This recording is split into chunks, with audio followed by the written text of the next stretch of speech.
Welcome back to Capital Connection. Now, Nairobi is still reeling from Al-Shabaab's appalling terror attacks in Nairobi last week that killed more than 20 people and injured scores of others. In 2013, Nairobi's Westgate shopping mall was attacked by Al-Shabaab, resulting in the mass murder of 71 people.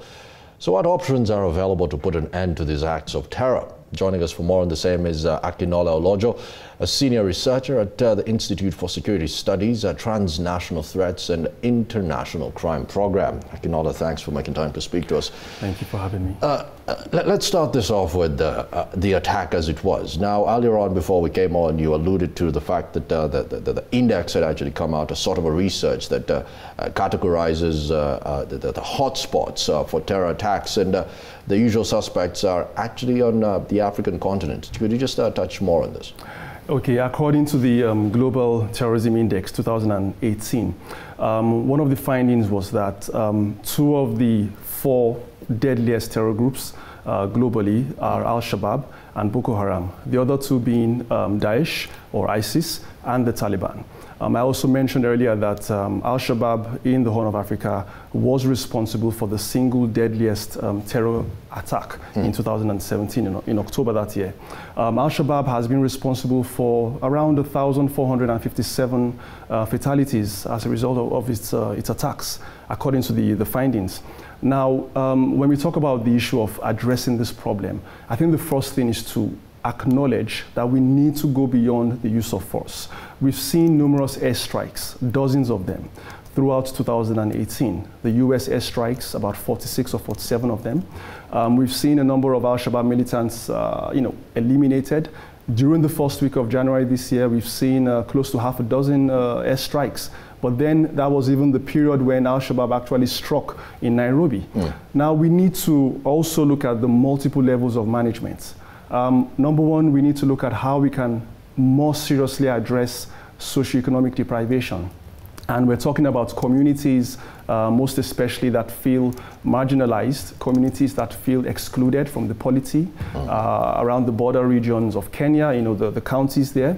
We need to look at issues of, the ideological drive of Al-Shabaab, and even in the Lake Chad Basin countries of Boko Haram and the Islamic State West Africa province. In regard to the ideology, which I think is a very fundamental aspect of this, we need to begin to engage local community actors who have credible voices and who can understand how to tackle it.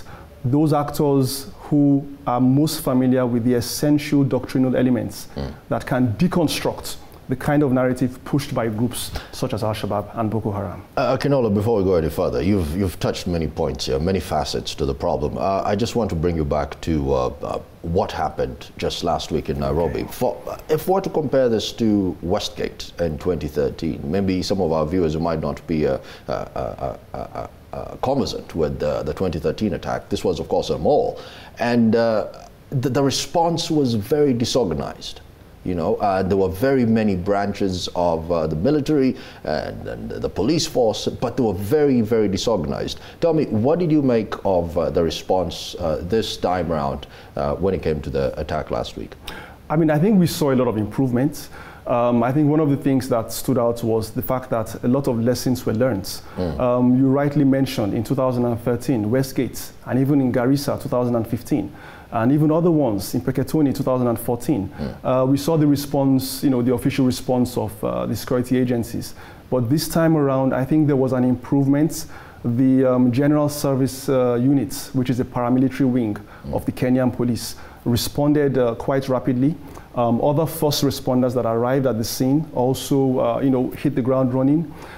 So far, we've also seen a number of investigations that have been initiated by the authorities. We're already getting identities of those who were involved, the suicide bomber, his nationality, the family members linked to these individuals. And it's quite interesting that you bring out another aspect of this, which is the media and the role of the media.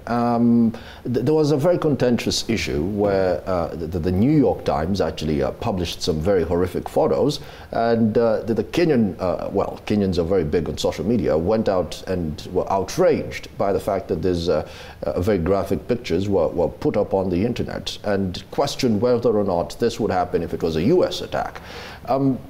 How far should the media push this line? Okay, I think the media does have a responsibility when it comes to reporting these incidents. I mean, we can't control the media in terms of access to information or even providing information to people who have the right to know. But at the same time, there must be a balance. I mention this because when we compare the way images were shared, the way images were reflected of the victims, and also when we consider the fact that, I mean, these are human beings with families, they have feelings. There must be an acknowledgement of the response from the families of these victims. And when we look at the way this kind of images are also reflected in other parts of the world, we saw what happened in France during the Bataclan crisis in 2015, November that year. We saw what happened even in January 2015 with the Charlie Hebdo attack. In the UK, Manchester bombing. In the US, there have been several far-right extremist attacks. But then we don't often see the same kind of images reflected. And I think it sort of connects with what a lot of people talk about, this whole sort of institutionalized way of dividing the world. But then I think it's up for a lot of debates. Definitely, that's another aspect of this. Yes. The global north and whether or not it does dictate what is held salient in the global south. Away from that, if we're to go back to an aspect of understanding Al-Shabab, at the beginning of the show you did mention that a few things have been tried, airstrikes. We do know AMISOM is very present in Somalia. That's of course the African Union force in coalition with the United Nations. But this is another fight now where you're not actually having the fight on the front line, but you're actually attacking civilians. How does Kenya address this? How does Uganda address this? How do other AMISOM partners address this? Okay, I'm glad you mentioned these countries because, the struggle against violent extremism goes beyond a single state. We're talking about a comprehensive, a regional response and even perhaps a global response. Now, the countries you mentioned have been affected in the past. Uganda, the Kampala bombings in 2010, Kenya numerous times. We've had Tanzania in the past.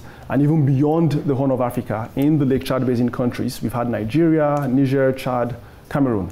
Now, we need to begin to, of course, you mentioned the AMISOM forces. We need to understand that there is a role for the military. Military might has its place. We're not, ruling that out. Yeah. But at the same time, there are other things, such as the criminal justice framework. Back in 2012, in fact, between 2012 and 2014, there were a number of Islamic clerics that were allegedly killed. Actually, they were killed. But the allegation comes in where we begin to, debate about who was responsible. Yeah. Now, some of these clerics, it is believed that, according to Amnesty International, fingers were pointed at the governments of Kenya. Now, when such events happen, we find a number of youth who are already disenchanted with the government, already having sympathies for groups like Al-Shabab, and they join these groups, believing that they are fighting for a just cause.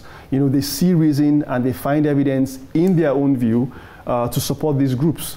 So the criminal justice dimension of this, upholding the rule of law, bearing in mind that safeguarding human rights in the fight against violent extremism is very important. And if I may draw the example of Nigeria, exactly 10 years ago, in 2009, we had the extrajudicial killing of Mohammed Yusuf, the first leader of Boko Haram. Which led into the birth exactly, of Boko that Haram. led to the escalation of the crisis. And since then, we saw a series of suicide attacks. We saw the use of women and girls and children being used. We saw abductions in Chibok in 2014. We saw Dapchi in 2018. There have been a series of events. And you see, that shows that the response of governments is very key. And I may also add, around 71% of individuals who join Al-Shabab and Boko Haram, according to the UNDP report of 2017, actually join because of the responses of governments. So we find that this angle is very important, along with addressing deprivation factors and a host of other issues. I love that you actually brought Nigeria into the picture here, because Boko Haram has been making lots of news, to be very mild about the matter. One thing that was striking, there was a survey that was done a few years ago. I remember this vividly because it compared the salary of a typical Nigerian corporal on the front line to a Boko Haram person who's just given the brochure and told, you know what, if you join us, you can get this much.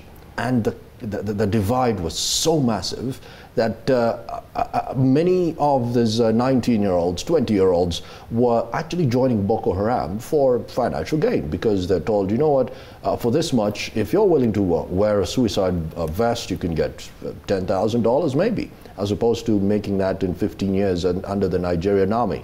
To what extent is this actually a financial issue away from a propaganda and philosophical and motivation? I think there is already a lot of debate regarding how much Boko Haram or the Islamic State West Africa province offers its members. I'm not quite sure if there is substantial evidence to back any specific amount. I'm not sure we can tag a specific figure on this. But I do know that back in late 2018, there were agitations by the troops of the Multinational Joint Task Force in Nigeria regarding inadequate weapons, obsolete weapons. There were a lot of complaints, regarding, most of the soldiers perhaps not getting their salaries or bonuses or not even being redeployed from the zone of conflict. Now, while all that is there, I also know that the government is aware of this, which explains why they have had at least 2 high-level summits convening the governments of countries in the Lake Chad Basin.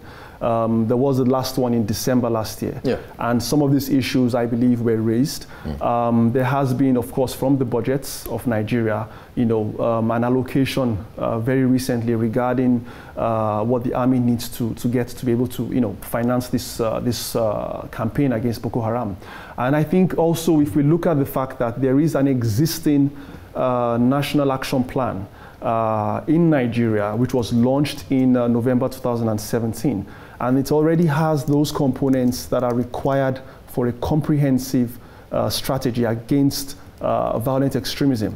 I think the main question we need to be asking is, the extent to which the implementation of this national action plan and its various components, to what extent is it being done?